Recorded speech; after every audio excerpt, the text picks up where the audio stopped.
Hey guys, welcome to target Sarkari Naukri. आधुनिक भारत के इतिहास का प्रैक्टिस सेट नंबर 6 आप देख रहे हैं, जिसमें आज का टॉपिक है भारतीय राष्ट्रीय आंदोलन। इसको कंप्लीट कर लेंगे हम इस प्रैक्टिस सेट में। और सबसे ज़्यादा प्रश्न इतिहास का जो सेक्शन है वो यहीं से पूछे जाते हैं। आइए शुरुआत करते हैं। वीडियो को लाइक कीजिए। पहला प्रश्न देखिए, असहयोग आंदोलन को क्यों निलंबित किया गया था? जो नॉन कोऑपरेशन मूवमेंट था, इसको क्यों सस्पेंड किया गया था? साल 1920 था और इसमें कांग्रेस का एक नागपुर का अधिवेशन हुआ था और इसी अधिवेशन में असहयोग आंदोलन का प्रस्ताव भी पारित किया गया था। आपसे पूछता है कि असहयोग आंदोलन कब शुरू किया गया था? तो ये 1920 से 21 तक ये चला था।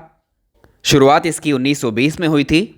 इसमें क्या किया गया था? जो भारतीय थे, जो आंदोलनकारी थे, इसमें सरकार का सहयोग करना बंद किया गया था। जैसे सरकार की जो उपाधियां मिली हुई थी, जो टाइटल्स दिए गए थे भारतीयों को, वो वापस लौटा दिए गए। जो सरकारी स्कूल, कॉलेज, अदालतें या विदेशी कपड़े हुआ करते थे, उनका बहिष्कार किया गया। जो सरकारी फेस्टिवल्स थे, जो समारोह हुआ करते थे, उनका बाइकआउट यानी बहिष्कार किया गया। विदेशी वस्तुओं का पूरी तरह से बाइकआउट किया गया। और इसी असहयोग आंदोलन की शुरुआत के समय में ही कांग्रेस में जो तिलक थे, बाल गंगाधर तिलक, उनकी मृत्यु हुई थी।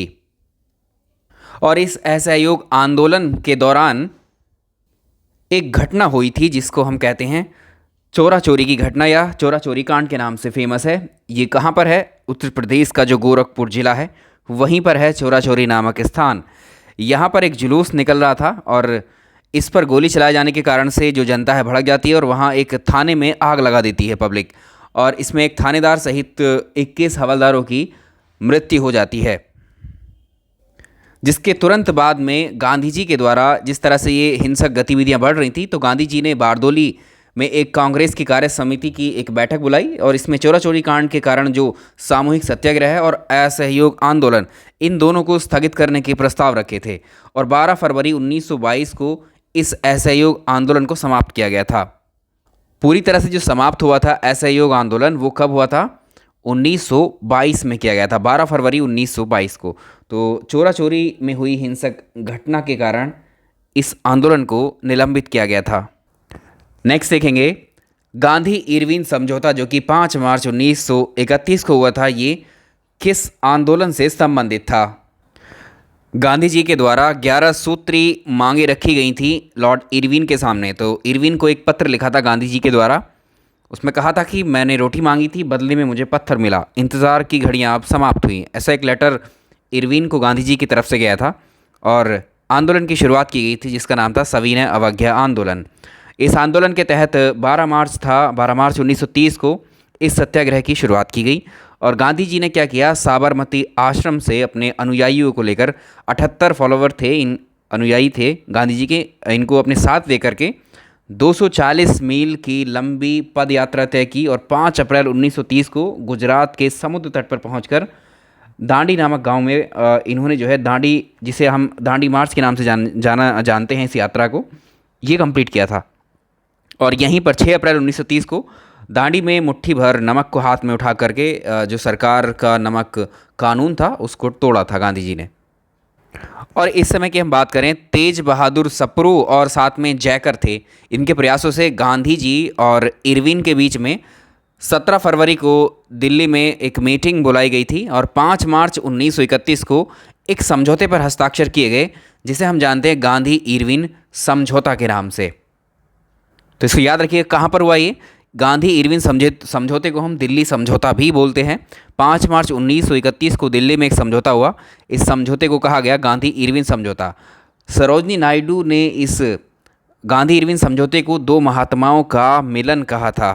ठीक है, तो ये क्या था, किससे संबंधित था? ये सविनय अवज्ञा आंदोलन। और इस समझौते के बाद में ही सविनय अवज्ञा आंदोलन को स्थगित किया गया था। सवाल नंबर नेक्स्ट, स्वतंत्र भारत के सबसे पहले गवर्नर जनरल कौन हुए? तो ये थे सी राजगोपालाचारी, ऑप्शन सी। ये बेहद इंपॉर्टेंट सवाल हैं आपके लिए। तो निम्न में से कौन व्यक्ति थे जिन्होंने तीनों गोलमेज सम्मेलन में पार्टिसिपेट किया था? तो ये थे BR अम्बेडकर। अब आपसे पूछ सकता है कि जो तीनों गोलमेज सम्मेलन हुए थे कब कब हुए थे? जो पहला गोलमेज सम्मेलन हुआ था वो 1930 में, दूसरा हुआ था 1931 में और तीसरा हुआ था 1932 में। और ये तीनों गोलमेज सम्मेलन कहाँ पर किए गए थे? ये लंदन में हुए थे। और प्रथम की बात करेंगे तो प्रथम जो सम्मेलन हुआ था इसमें कांग्रेस ने पार्टिसिपेट नहीं किया था इस भाग में, याद रखिएगा। प्रथम में जो प्रथम गोलमेज सम्मेलन 1930 में हुआ था इसमें कांग्रेस ने भाग नहीं लिया था।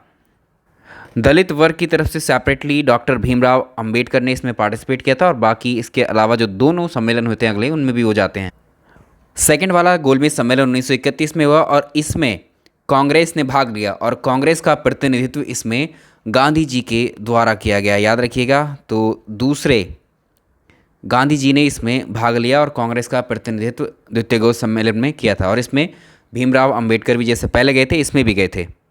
और तीसरे सम्मेलन में इसमें कांग्रेस ने जैसे पहले में पार्टिसिपेट नहीं किया, तीसरे में भी पार्टिसिपेट नहीं किया कांग्रेस ने, लेकिन बी आर अम्बेडकर इसमें भी थे, इसमें भी थे, इसमें भी थे, तीनों में थे। चलिए नेक्स्ट प्रश्न देखिए, गांधी जी दक्षिण अफ्रीका में कितने वर्षों तक रहे थे?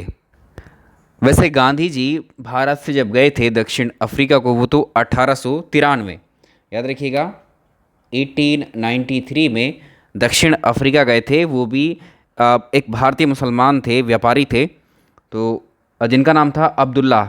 उनका एक मुकदमा था, इस मुकदमे के लड़ने के लिए वो अफ्रीका गए थे और उस समय से लेकर के 1914 तक 21 वर्ष का समय होता है, 21 वर्ष तक वो दक्षिण अफ्रीका में रहे थे। ठीक, और गांधी जी, एक सवाल हो रहा था, गांधी जी दक्षिण अफ्रीका से भारत कब वापस लौटे? तो ये 1915 में, जनवरी 1915 में भारत लौटे थे दक्षिण अफ्रीका से गांधी जी। जलियांवाला बाग में गोली चलाने का आदेश किसके द्वारा दिया गया था? तो देखिए जलियांवाला बाग हत्याकांड, ये आपसे इसकी डेट बहुत पूछता है, ठीक है।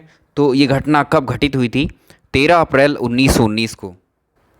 13 अप्रैल 1919 में अमृतसर में एक जगह है जलियांवाला बाग, यहीं पर एक विशाल सभा का आयोजन किया गया था और इस सभा पर जो जनरल डायर था, इसके आदेश पर जो है एक तरीके से इस स्थल पर पहुंचकर निहत्थी जनता पर गोलियां चलवा दी गई थीं और इसमें जो है मरने वालों की संख्या बहुत ज़्यादा थी। तो इसका आंसर करेंगे, तो ये कौन था? ये था जनरल डायर, ऑप्शन सी। और इसी के बाद में, इसी नरसंहार के विरोध में रविंद्रनाथ टैगोर के द्वारा ब्रिटिश सरकार ने उनको एक नाइट की उपाधि दी थी, वो इन्होंने वापस कर दी थी। भारत पाकिस्तान का जो डिवीज़न हुआ था वो किस योजना के अंतर्गत किया गया था? चलिए देखिए इसको, जो भारत और पाकिस्तान का विभाजन हुआ वो माउंटबेटन योजना के आधार पर किया गया था और इसको 3 जून योजना के नाम से भी जाना जाता है। तो इसमें 3 जून को माउंटबेटन ने क्या किया था? 3 जून को माउंटबेटन ने भारत के विभाजन के साथ जब सत्ता हस्तांतरण की एक योजना पेश की थी, इसी को हम बोलते हैं क्या? 3 जून योजना। इसका आंसर हो जाएगा ऑप्शन ए। ये सवाल बहुत पूछा जाता है, साइमन कमीशन का भारत आगमन किस वर्ष हुआ था? तो देखिए साइमन कमीशन भारत आया था 1928 में, ऑप्शन ए। स्वराज पार्टी की स्थापना किस वर्ष की गई थी? बहुत इंपॉर्टेंट क्वेश्चन है, इसके संस्थापक भी पूछे जाते हैं आपसे।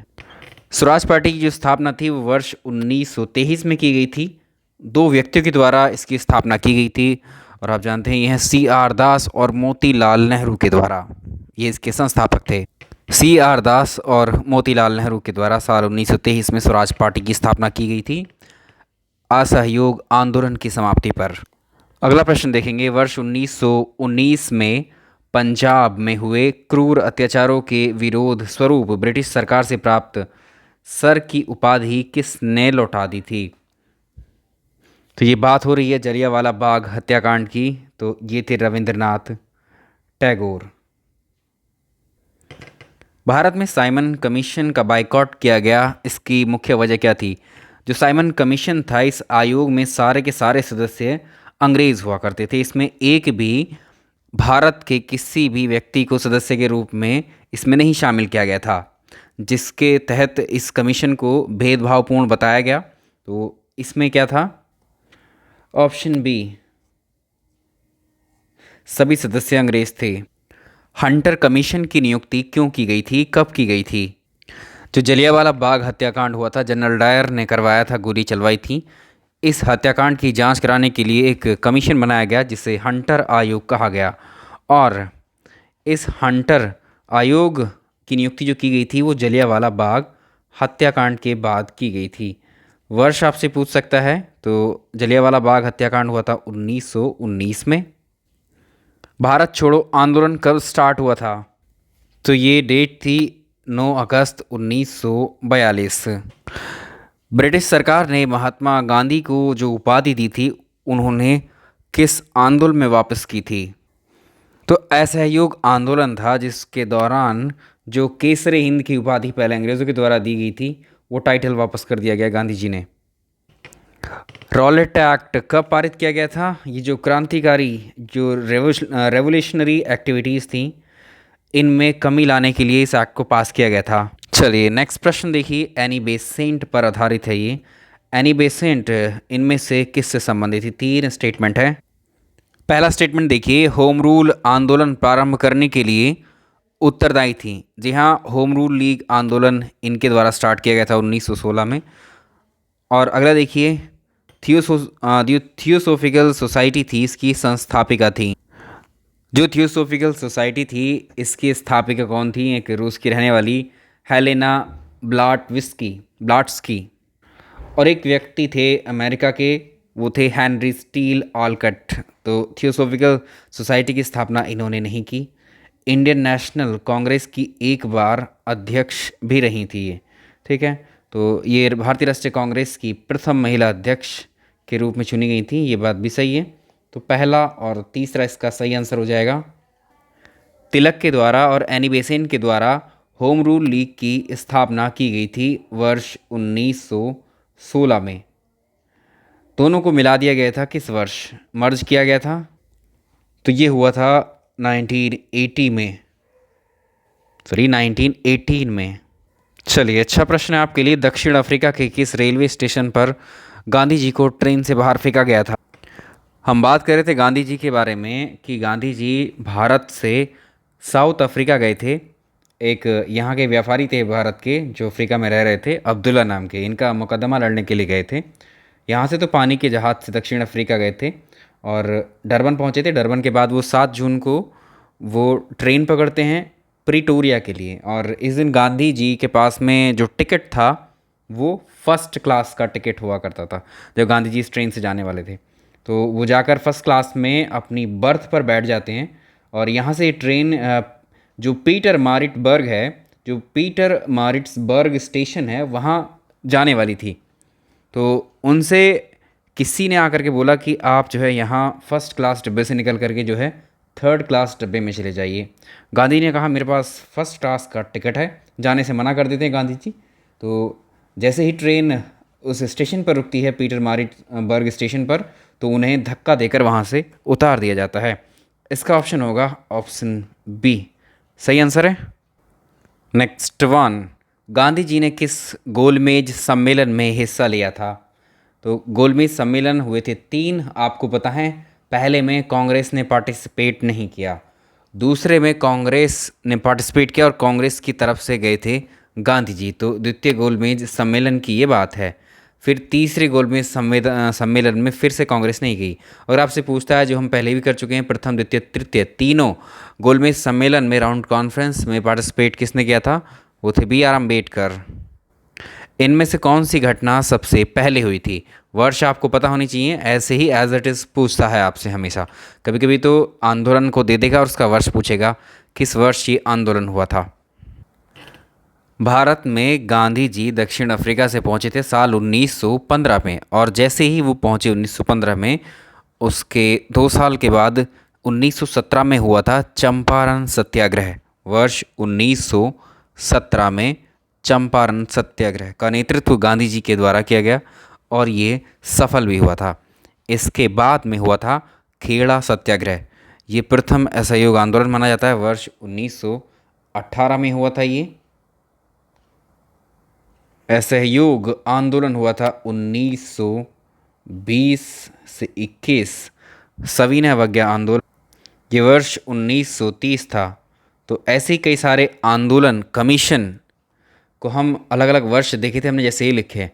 ये इनका डायरेक्टली वर्ष भी पूछ लेता है आपसे परीक्षा में, ठीक है। तो यहाँ पर पूछना है कौन सी घटना सबसे पहले हुई थी। भाई इनमें से पहले बतानी है, चंपारण सत्याग्रह ही हुआ था इनमें से पहले। चलिए अगला प्रश्न देखेंगे, चंपारण जनपद में तीन कटिया प्रथा का क्या मतलब था। तो जो चंपारण है ये कहाँ पर था, बिहार में है ये, ठीक। तो यहाँ पर क्या था, जो अंग्रेज़ थे या जो लैंडलॉर्ड हुआ करते थे, उन्होंने जो किसानों की भूमि थी उसके 3/20 हिस्से पर नील की खेती को कंपलसरी कर रखा था। तो किसानों द्वारा 3/20 भूभाग पर नील की खेती करना, ये क्या था, तीन कटिया प्रथा, इसका मतलब यही था। तो याद रखिएगा, देखिए ऑप्शन बहुत करीब करीब आपको दे दिए गए हैं, ठीक। तो ये 3/20 आप हमेशा याद रखेंगे, ये प्रश्न बहुत पूछा जाता है। जलियांवाला बाग जनसभा किन नेताओं की गिरफ्तारी के विरोध में आयोजित की जा रही थी।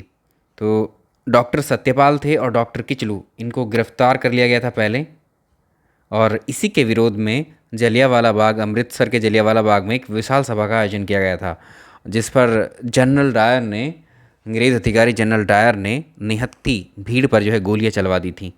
Option B. वो कौन सी जगह थी जहां पर अखिल भारतीय किसान सभा का पहला अधिवेशन हो। तो इसका आंसर होगा ऑप्शन सी, लखनऊ।